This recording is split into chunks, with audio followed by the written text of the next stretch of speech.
we open on a regular guy, voiced by Jack Black, waking up in the middle of nowhere, trapped in a world made of blocks and a blocky Steve body.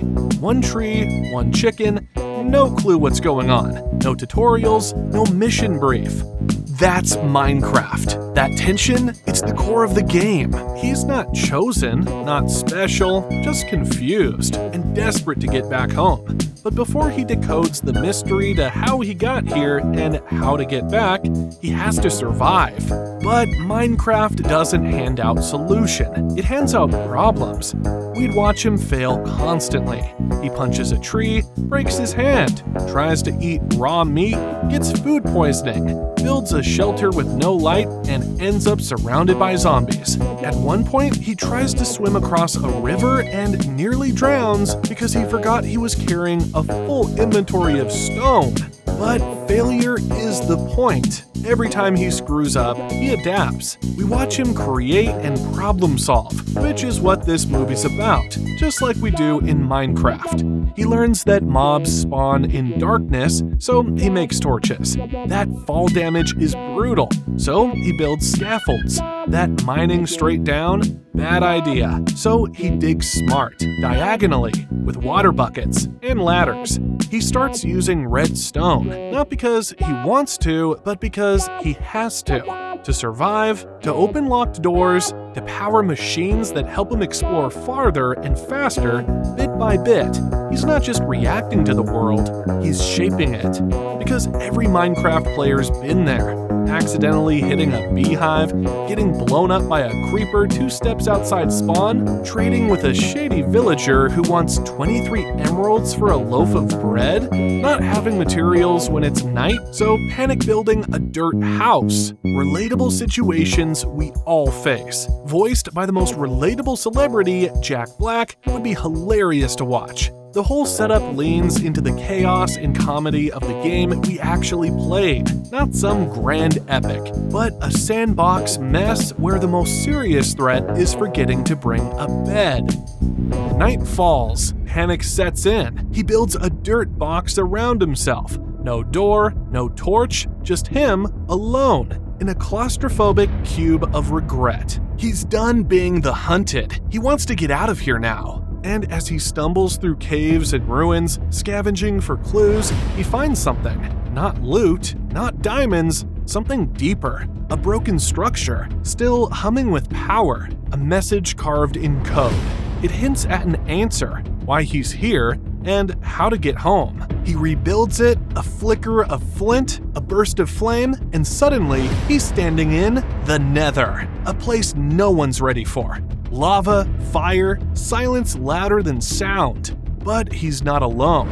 In the distance, a figure stands, shrouded, still, watching. And it speaks. I know why you're here, and I know how to send you back. But if the Nether collapses, nothing gets out. Not even you. Then it disappears. Just like that, the mission begins. He sets out, no map, no guide, into the burning core of the Nether. Through ruined bastions overrun by piglins, across collapsing bridges of soul, sand, and bone, past ancient redstone machines sparking like they're alive. And this is where he starts figuring it out.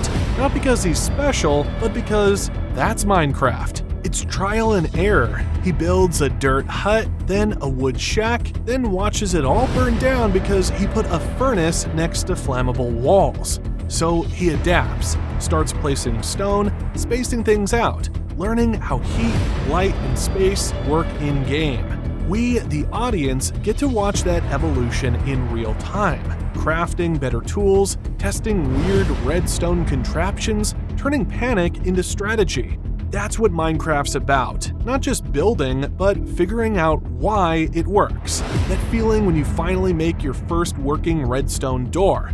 When you stop running from mobs and start hunting them instead. You fail, you learn, then you build something slightly less embarrassing. Now, here's where the story starts to get really interesting.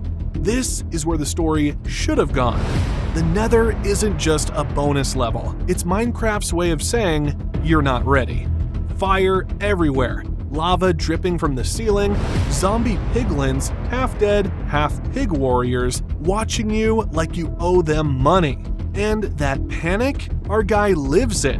He builds a shaky cobblestone bridge over lava, gasps as a ghast, floating ghost that screams and launches fireballs, nearly clips him, and rage screams, "Why is everything on fire?"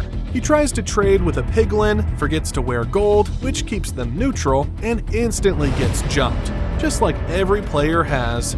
Minecraft's chaos, danger, and learning curve served with comedy and terror all at once. The movie barely touches it.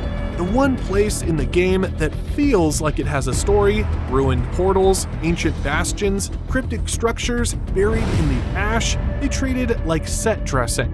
Like the lava level in a platformer, just another red-themed zone to run through instead of something that actually means something. In this version, the Nether matters. Portals glitch, piglins turn hostile, ancient redstone machines. Minecraft's version of wiring and circuitry start sparking back to life. If the Nether spills into the overworld, the entire world of Minecraft will be nothing but burned hellish ash. His mission? Rebuild 3 ancient dimensional stabilizers, massive redstone-powered structures hidden inside bastions, which are huge fortress ruins packed with traps, loot, and enemies. Then unlock the Anchor Vault, the core holding the final failsafe. But guarding it is the Wither, a massive boss summoned using soul sand and skeleton skulls, meant to punish players who go too far. The final test of Steve's creativity and problem solving. Now it's time.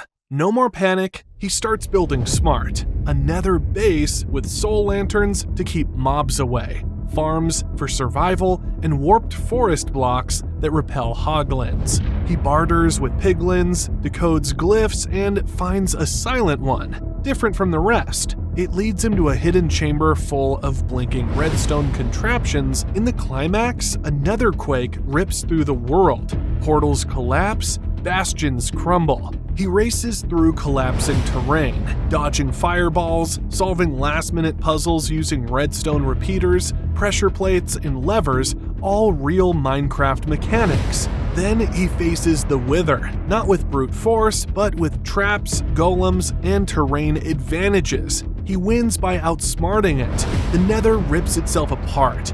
Portals shatter into static, bastions crack and fall into lava. A netherquake tears through the terrain, and our guy, just a regular dude in Steve's body, is sprinting across collapsing bridges, dodging gassed fireballs, and trying to hold it all together. He scrambles through ancient ruins, solving puzzles under pressure, flipping levers, lining up redstone repeaters, placing pressure plates in the exact pattern the old carvings hinted at. Every step is pure Minecraft logic. No cutscenes, no miracles, just what he's learned. And then the Wither, summoned in the heart of the source code temple. It's not just a boss fight, it's the final gate. 3 heads, screaming, flying, firing blasts that crack obsidian. But he doesn't charge in with a sword. He sets traps, spawns iron golems, uses the terrain, outsmarts it.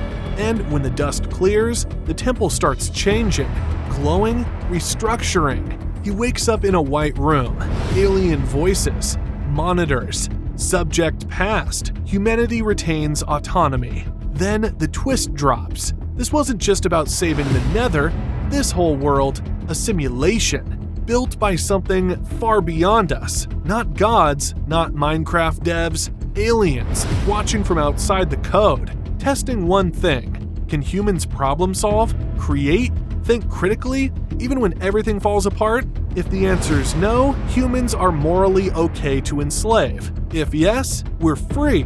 He was the test subject, humanity's only shot, and he didn't even know it. He stabilizes the world. Simulation ends. They offer to wipe his memory. He says no, because what started as chaos turned into something real. A reason to fight. A reason to build. He wakes up back home. Everything seems normal. Until he sees it. One block of glowing netherrack sitting by his bed. Now, this was the PG version of the story. If you want to see a darker Herobrine horror version, click here.